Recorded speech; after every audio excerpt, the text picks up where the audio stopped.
Okay, in this section we focus on water activity and chemical deteriorations of our food products. Okay, deterioration of foods due to water activity. So what type of chemical deterioration that we have? One of them is lipid oxidation. As you can see here, there are other chemical deterioration such as enzymatic browning as well as protein degradation. But for lipid oxidation, it is a common chemical deterioration or degradation reaction in food, particularly in lipid-rich food products. So lipid oxidation involves reaction of the lipids with oxygen. That's why they call it oxidation. And this results in the formation of off-flavor, odors, and undesirable compounds. So basically, lipid oxidation is not a good thing if that happens in our foods. So this is due to the presence of oxygen. So this is the reason why in some situation we put our food in a tight packaging, airtight container, meaning that we try to restrict the amount of oxygen in our packaging because we don't want lipid oxidation happening, because we don't want of flavor, of odors, and undesirable compound to be present. Factors influencing lipid oxidation include temperature and obviously oxygen. Okay, obviously light exposure. That's surprising. That's the reason why we put our food in sometime in aluminum packaging. We don't want light exposure. Okay, light to be our food to be to expose with light, as well as the presence of pro-oxidant. I know it is quite strange because we used to hear antioxidant, but this time pro-oxidant, meaning it supports or it promotes the oxidation, due to the presence, for example, polyunsaturated fatty acids, meaning this is an example. Okay, poly mean plenty. Okay, plenty of unsaturated fatty acid, unsaturated bond in here. So this is an example of pro-oxidants. So basically it will get oxidized, as you can see here in this diagram. Oxidation meaning loss of electrons, right? So the electron here in here actually lost, resulting in the formation of proton, as you can see here, and then the formation of free radical here, or yeah. Lipid oxidation can lead to reduced nutritional quality, texture changes, and shelf-life reduction in our food products. So basically, it's not a good thing to happen in our food.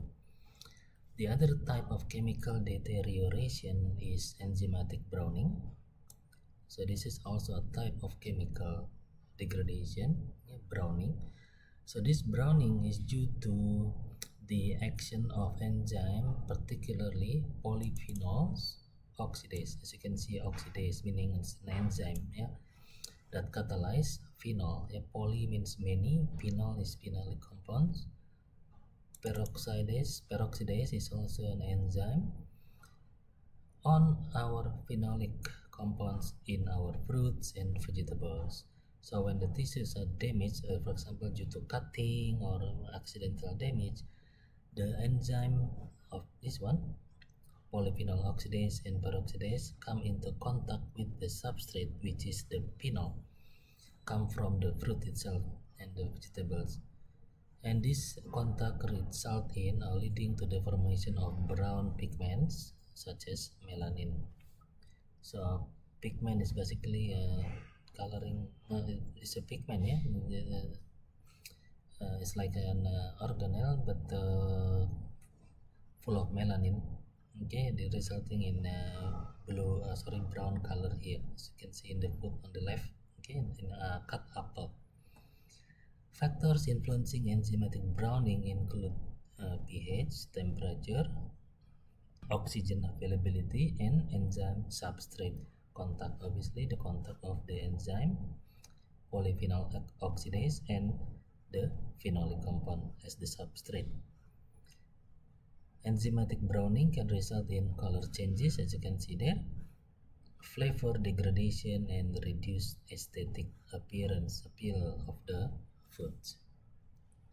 So polyphenol oxidase enzyme catalyze conversion of phenolic substrate in our fruits and vegetables into quinones, which then further polymerize to form brown pigment, which is the brown color that you see in the previous pictures. Water activity influences enzymatic browning reaction by affecting the enzyme activity, the substrate availability, and reaction kinetics. So this come back to the how a water molecule causing the hydration effect, okay, as well as reaction kinetic. High water activity level in fruit and vegetable promote enzymatic browning reaction by enhancing enzyme substrate interactions and increasing the mobility of reactants, meaning the enzyme and the substrate.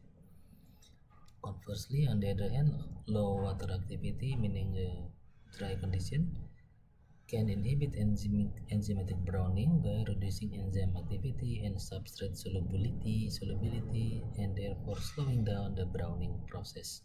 So that's one of the reasons why we keep our fruits and vegetables dry.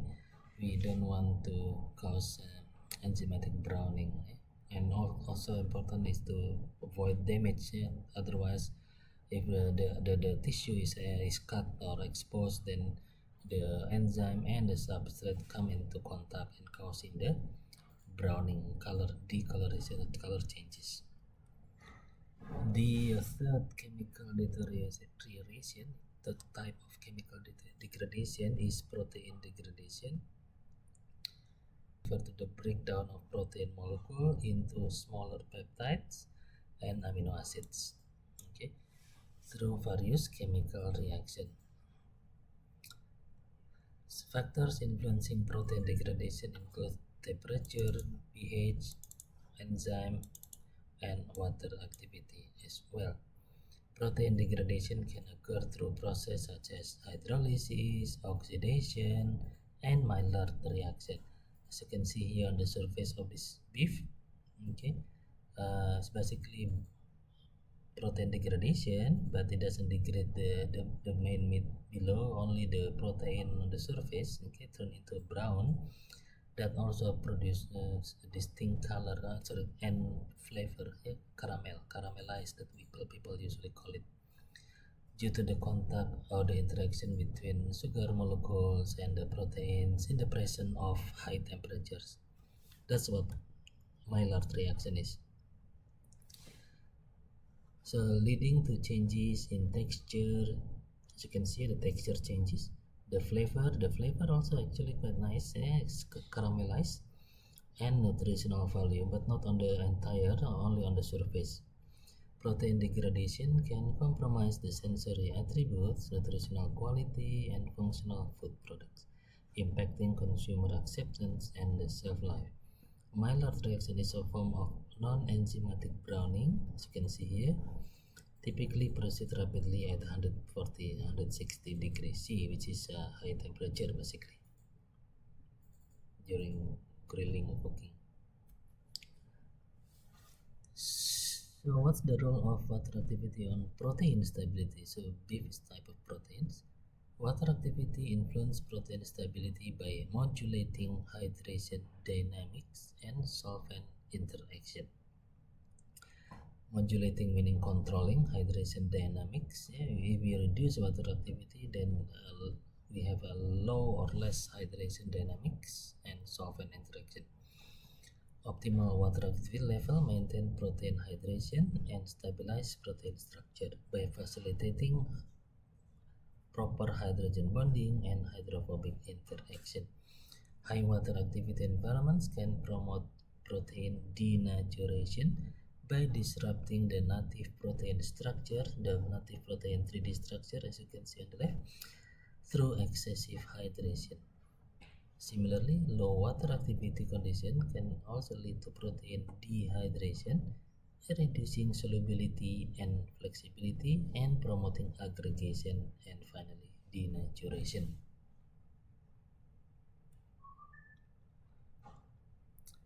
So besides predicting rates of various chemical enzymatic reaction, water activity also can affect textural properties of our foods. Food with high water activity tend to have a texture that described as moist, juicy, tender, and chewy.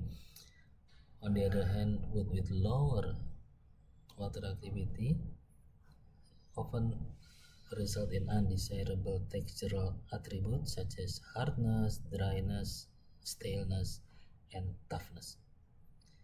Low water activity products normally have texture attributes described as crisp or crunchy, while this product at higher water activity level change to soggy, which is also not good. Not good things to happen in our food if we have a soggy food. Critical water activity determine where products become unacceptable from a sensory standpoint. Controlling water activity in a powder, this is powder, maintains proper product structure, texture, stability, density, and rehydration properties.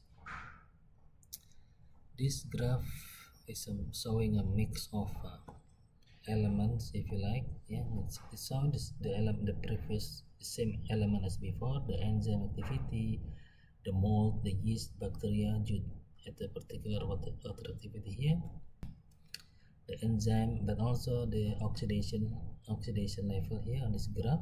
Okay, so in other words, oxidation at very low water activity decreases, and then as the water activity increases, oxidation also increases exponentially from 0.3 onwards. Browning reaction, as you can see here, tend to increase from water activity around 0.35 up to 0.6 and then decreases. Meaning if there's too much water, free water molecule, browning reaction stop. And then what else? Chlorophyll, anthocyanins, and then maybe this one is important, the stability isotherm. I think this one shows the average of all of these interaction. Okay, reduce stability, and then stability increases overall, even though there's a decrease of stability here, and then increase again as the water activity increases overall. So this is referred to stability of the entire food. I think is referring to food stability as a function of water activity. So this is called stability isotherm.